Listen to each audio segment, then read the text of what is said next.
다 함께 찬송가 516장 옳은 길 따르라 의의 길을 찬송하겠습니다. 찬송가 516장입니다.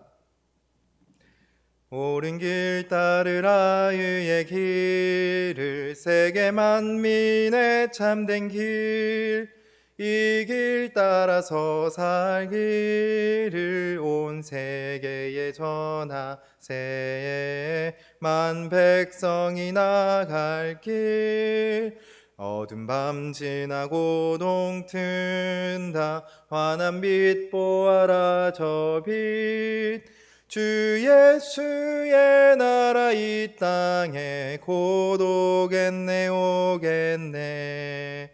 주 예수 따르라 승리의 주, 세계 만민이 나갈 길과 진리요 참 생명, 내 창검을 부수고 다 따르라 화평왕. 어두운 밤 지나고 동튼다. 환한 빛 보아라 저 빛, 주 예수의 나라 이 땅에 곧 오겠네 오겠네. 놀라운 이 소식 알리어라, 세계 만민을 구하려 내 주 예수를 보내신 참 사랑의 하나님.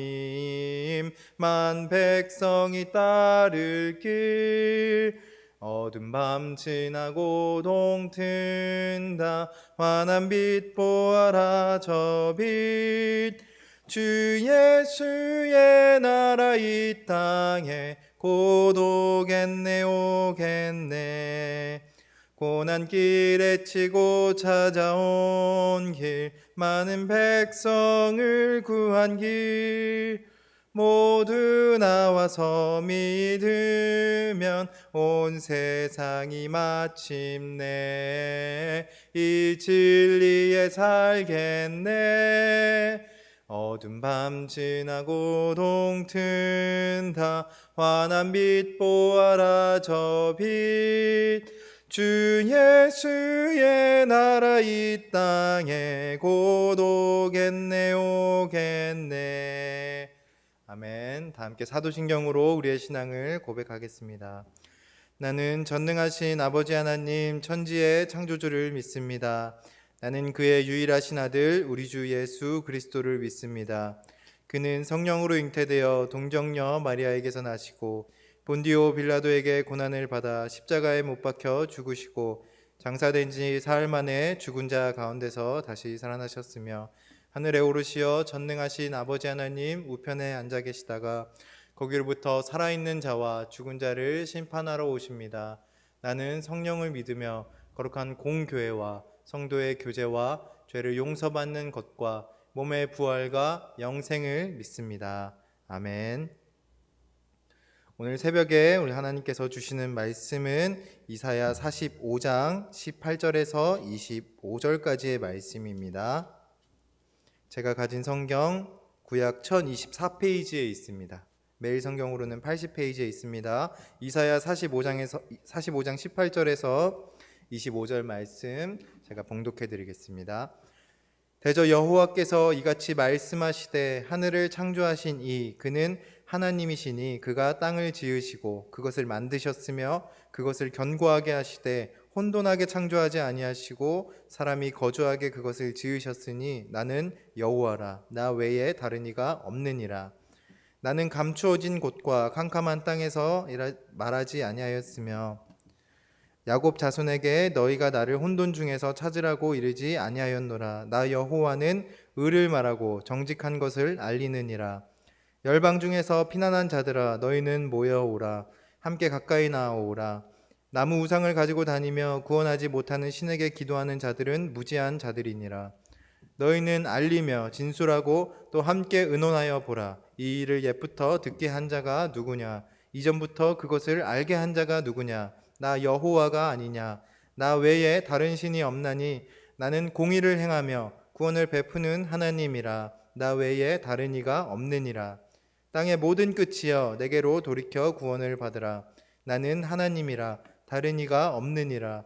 내가 나를 두고 맹세하기를 내 입에서 공의로운 말이 나갔은즉 돌아오지 아니하나니 내게 모든 무릎이 꿇겠고 모든 혀가 맹세하리라 하였노라. 내게 대한 어떤 자의 말에 공의와 힘은 여호와께만 있나니 사람들이 그에게로 나아갈 것이라. 무릇 그에게 노하는 자는 부끄러움을 당하리라. 그러나 이스라엘 자손은 다 여호와로 말미암아 의롭다 함을 얻고 자랑하리라 하느니라. 아멘. 네, 오늘 본문은 이제 하나님께서 고레스를 통하여서 유대인들을 포로 생활 70년 만에 예루살렘으로 돌려보내신다는 그 말씀을 하신 뒤에 앞에 살펴봤던 이 앞장의 말씀들과 마찬가지로 하나님 자신이 이제 어떠한 하나님이신지 그리고 우상 숭배하지 말 것에 대하여서 계속해서 이야기하고 계십니다.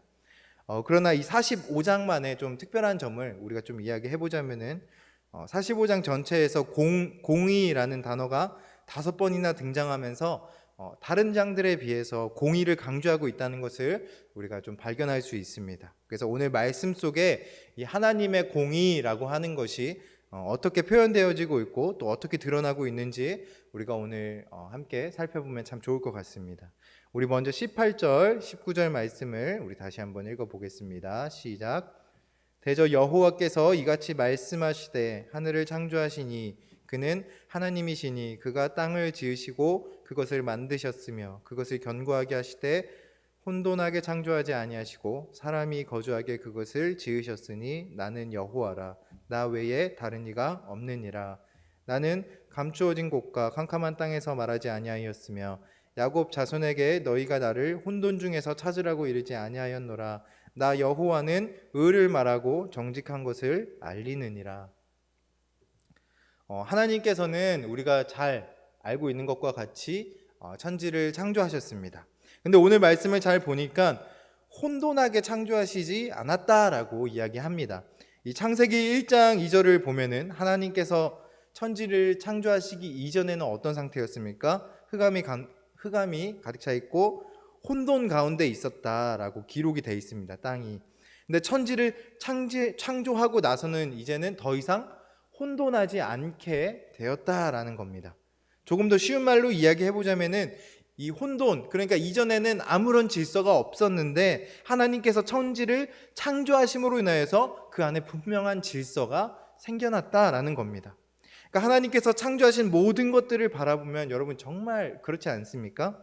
이 창조된 모든 존재들의 어떤 상호 의존성을 봐도 그렇고 또 운행되는 모든 것들의 정확한 조화들 그리고 모든 원인들 사이의 놀라운 연관성들을 보면서 우리의 머리로는 정말 다 담을 수도 없는 이 엄청난 질서들을 우리가 볼 때마다 정말 참 신이신 유일한 하나님, 유일한 신이신 그 하나님이 아니고서야 이런 것들이 나올 수가 없다라고 하는 것이 분명하게 참 우리한테 느껴지는 것 같습니다.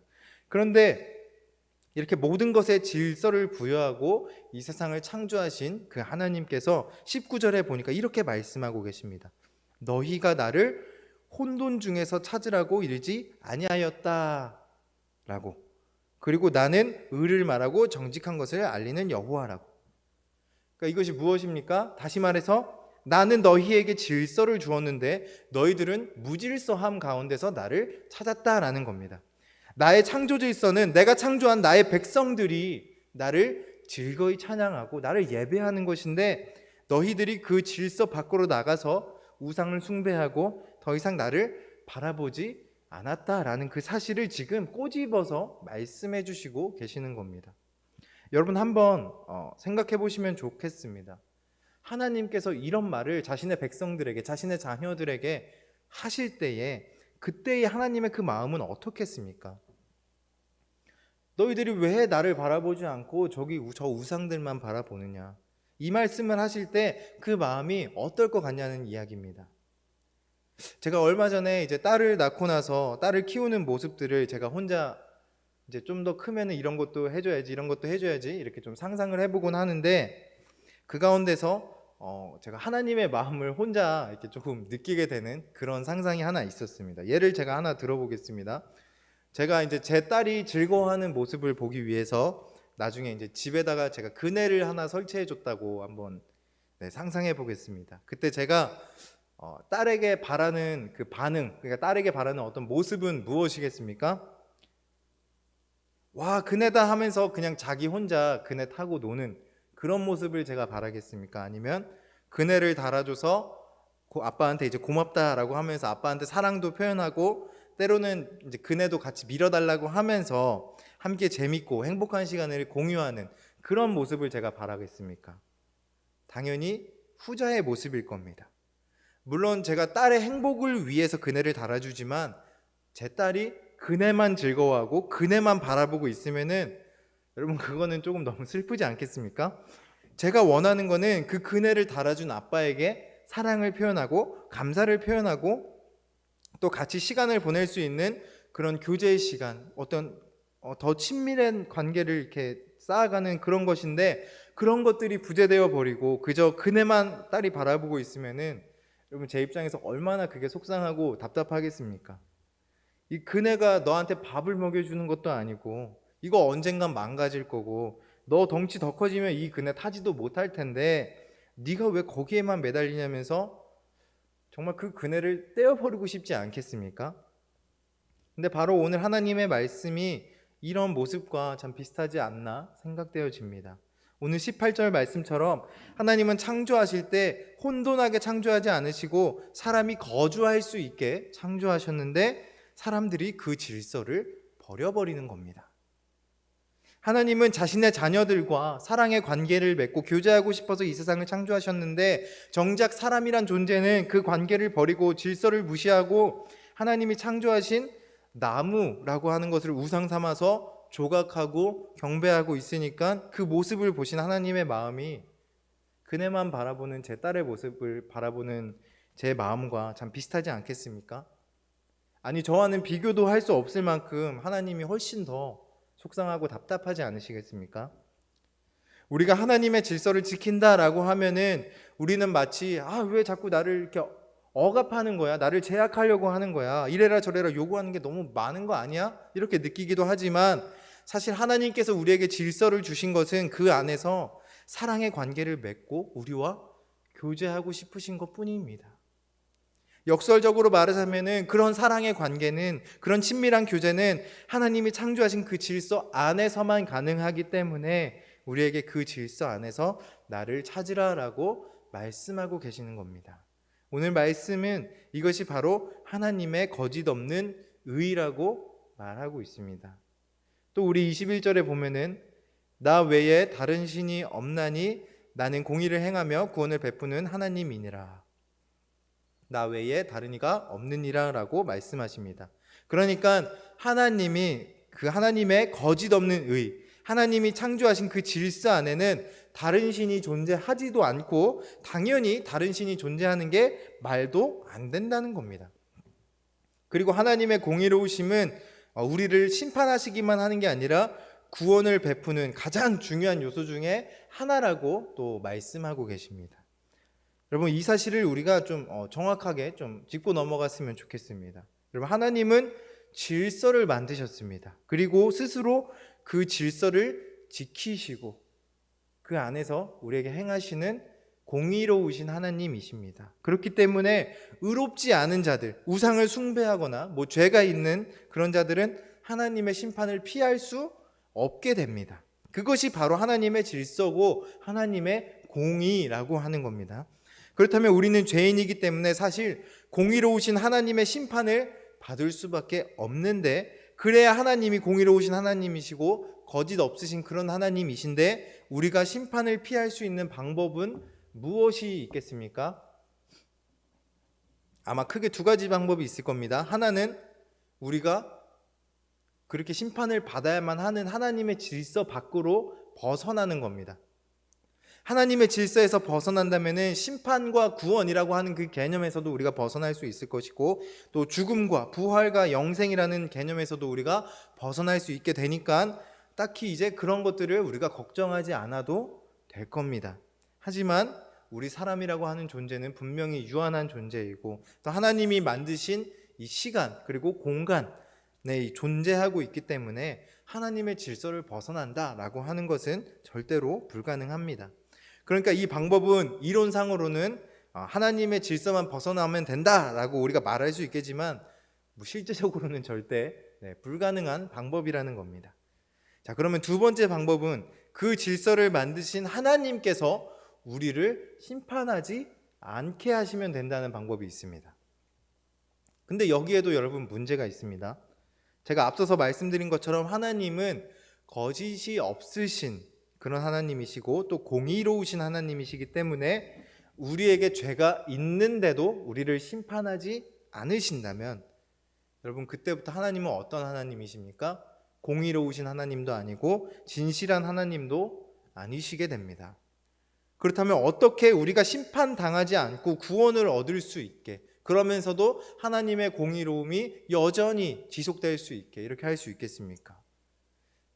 네, 바로 하나님의 질서에 한 가지만 추가하면 됩니다. 그 질서가 무엇이겠습니까? 바로 예수 그리스도입니다. 자신의 독생자 아들 예수 그리스도를 이 땅에 보냄으로 인하여서 우리가 구원을 얻을 수 있게 한다면 하나님은 여전히 공의로운 하나님이시고 거짓 없으신 분이시고 동시에 구원의 하나님이시고 또 사랑의 하나님이 되시는 겁니다. 그래서 예수님께서도 이렇게 말씀하십니다. 나를 영접하는 자는 나를 보내신 이를 영접하는 것이니라. 여러분 여기서 영접이라는 단어는 말 그대로 이제 받아들인다라는 뜻인데 좀 편지나 선물 등을 받아들인다 할 때 혹은 이제 환영을 한다라는 이런 의미를 가지고 있습니다. 그러니까 영접한다라고 하는 것은 받아들이긴 받아들이는데 그냥 받아들인다, 그냥 믿는다 이 정도가 아니라 깊은 교제 가운데에서 일어나는 환영, 관계의 맺음이 있는 환영이라고 하는 겁니다. 다시 말해서 나를 영접하는 자는 나를 보내신 이를 영접하는 것이란 말은 예수님과의 깊은 교제가 있는 자는 하나님과의 깊은 교제가 있는 것이다 라는 뜻이 되는 겁니다. 여러분 이런 의미에서 본다면 하나님께서 우리에게 예수님을 보내신 이유가 무엇이겠습니까? 죄로 인해서 끊어진 우리와의 관계를 다시 연결하고 싶으신 겁니다. 우리와 다시 친밀한 교제를 나누고 싶으신 겁니다. 여러분 이 사실을 기억하시면서 하나님의 공의는 하나님의 구원과 사랑을 드러내는 가장 좋은 도구임을 깨달으실 수 있는 믿음의 성도님들이 다 되실 수 있기를 바랍니다. 우리 마지막으로 다 함께 23절의 말씀을 읽어보겠습니다. 시작. 내가 나를 두고 맹세하기를 내 입에서 공의로운 말이 나갔은즉 돌아오지 아니하나니 내게 모든 무릎이 꿇겠고 모든 혀가 맹세하리라 하였노라. 아멘. 제가 이 말씀을 표준 세번역 버전으로 다시 한번 읽어드리겠습니다. 내가 나를 두고 맹세한다. 나의 입에서 공의로운 말이 나갔으니 그 말이 거저 되돌아오지는 않는다. 모두가 내 앞에 무릎을 꿇을 것이다. 모두들 나에게 충성을 맹세할 것이다. 아멘. 여러분 또 하나님의 공의의 특징이 뭐냐면 말로 나가면은 그저 되돌아오지는 않는다라는 겁니다. 하나님의 입에서 공의로운 말이 나갔기 때문에 그 말에는 능력이 생기게 됩니다. 그리고 그 결과 사람들이 하나님의 공의를 직접 입으로 시인하게 될 것이라고 24절에서 이야기하고 있습니다. 특히 24절에 보면은 여러분 공의와 힘이라고 번역되어 있는데 저는 원문을 이걸 제대로 번역해 보자면은 공의와 힘이라고 이렇게 따로 분리해서 번역하는 게 아니라 공의로운 힘 혹은 공의로운 능력이라고 번역하는 게 더 옳지 않을까라는 견해를 따릅니다. 그러니까 하나님의 공의와 능력은 여러분 따로 분리할 수 없고 항상 함께 있기 때문에 하나님의 공의에는 무조건 능력이 따라오게 된다는 겁니다. 여러분 그 공의의 능력이 무엇이겠습니까? 주님을 나의 주님으로 시인함으로 인하여서 25절 말씀처럼 여호와로 말미암아 의롭다함을 얻게 되는 것입니다. 이 공의로운 능력은 바로 주님 안에서 죄를 사함받고 구원을 얻는 것. 이것이 바로 하나님의 공의의 가장 큰 특징 중에 하나라는 사실입니다. 여러분 이제 오늘 우리가 함께 나눈 말씀을 좀 정리해 보려고 합니다. 정리해 보자면 그렇습니다. 하나님의 공의라고 하는 것은 우리와의 친밀한 교제를 위하여서 자신의 사랑을 드러내기 위하여서 꼭 전제되어야만 하는 하나님의 성품입니다. 하나님의 공의라고 하는 것은 우리를 구원하기 위하여서 전제되어야 하는 꼭 필요한 하나님의 성품입니다. 또 하나님의 공의라고 하는 것은 주님 안에서 죄사함을 받고 의롭다 칭함을 받을 수 있는 구원의 능력인 것입니다. 여러분이 이 공의로우신 하나님을 여러분의 삶 속에서 늘 경험하면서 체험하면서 좀 그렇게 살아가실 수 있었으면 좋겠습니다. 이 공의로우신 하나님께서 지금도 살아계셔서 여러분과 교제하기 원하시고 또 그 공의로우신 하나님께서 여러분을 구원의 길로 인도하고 계십니다. 그 하나님의 마음을 여러분이 정말 하루하루 조금씩이나마 깨달아 가실 수 있기를 바랍니다. 이 하나님의 아버지의 마음이라는 찬양이 있지 않습니까? 나의 마음이 아버지의 마음 알아 내 모든 뜻 아버지의 뜻이 될 수 있기를 나의 온몸이 아버지의 마음 알아 내 모든 삶 당신의 삶 되기를.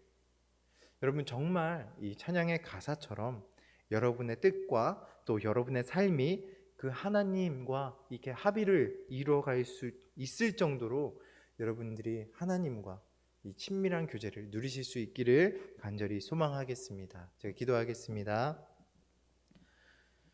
공의로우신 주님, 오늘도 그 공의 가운데 이 새벽 주님과의 교제로 하루를 시작하게 하심에 감사드립니다. 주님께서 공의로우시기 때문에 내 영혼이 주님을 찬양합니다. 주님이 공의로우시기 때문에 내가 구원에 이르는 길을 걸어가기 원합니다. 그 공의로움을 더디하지 마시고 우리로 하여금 주님의 공의로움을 충분히 느끼는 삶을 누리게 하여 주시옵소서.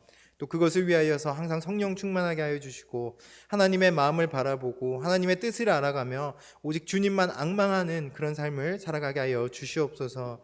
오늘 하루도 주님을 위하여 나의 시간과 또 마음을 내어드리니 오직 주님만 영광받아 주시옵소서. 감사합니다. 주님 사랑합니다. 모든 말씀 우리와 친밀한 교제를 누리기 위해 이 땅 위에 오신 예수 그리스도의 이름으로 기도드립니다. 아멘. 다 함께 찬송가 361장 1절 4절 찬양하도록 하겠습니다. 기도하는 이 시간 주께 무릎 꿇고 우리 구세주 앞에 다 나아가네. 믿음으로 나가면 주가 보살피사 크신 은혜를 주네. 거기 기쁨 있네. 기도 시간에 복을 주시네. 고난 내 마음 속에 기쁨 충만하네. 기도하는 이 시간 주를 의지하고 크신 은혜 구하면 꼭 받으리라. 의지하는 마음에 근심 사라지고 크신 은혜를 주네. 거기 기쁨 있네. 기도 시간에 복을 주시네. 고난 내 마음 속에 기쁨 충만하네. 우리 주님께서 가르쳐 주신 기도로 예배를 마치겠습니다. 하늘에 계신 우리 아버지, 아버지의 이름을 거룩하게 하시며 아버지의 나라가 오게 하시며 아버지의 뜻이 하늘에서와 같이 땅에서도 이루어지게 하소서.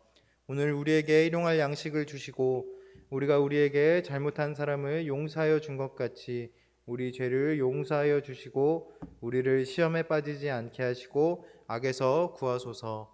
나라와 권능과 영광이 영원히 아버지의 것입니다. 아멘. 우리 이 시간 오늘 주신 말씀 붙잡고 계속해서 기도하며 나가겠습니다. 공의로우신 하나님께서 나와 교제하기 원하시고 또 나에게 구원을 주시기를 원하십니다. 우리가 하나님의 자녀로서 하나님의 자녀답게 하나님을 대할 수 있도록 또 하나님의 마음을 알아가는 자가 될 수 있게 달라고 우리 기도하겠습니다. 그리고 하나님의 창조 질서를 통하여서 하나님의 공의로우심을 우리가 조금씩 더 깨달을 수 있는 지혜를 달라고 기도해 주시고 또 교회학교의 여름 사역들이 진행 중에 있습니다. 교회학교 학생들과 어린이들이 하나님의 말씀을 잘 배우고 하나님의 말씀대로 살아갈 수 있는 그런 계기가 되게 해달라고 기도해 주시고, 또 이 코로나라고 하는 어려운 상황 가운데서도 주님이 주신 지혜와 평안으로 이 시간들 잘 이겨낼 수 있도록 우리 함께 기도하겠습니다. 기도하시겠습니다. 거룩하신 아버지 하나님, 오늘 이 새벽 또 주님 앞에 간구하며 나가게 하심에 감사드립니다. 우리가 공의로우신 그 주님을 바라보며 나아가기 원합니다. 나와 교제하기 원하시고 나를 구원하기 원하시고 나를 너무나도 사랑하셔서 나를 의롭다 칭하여 주시기 원하시는 그 주님의 마음을 우리가 주님 알아가기 원합니다. 주님의 마음을 알아 우리가 주님의 뜻과 주님의 나라가 이 땅 가운데 펼쳐질 수 있도록, 또 그곳에 헌신하는 우리들의 삶이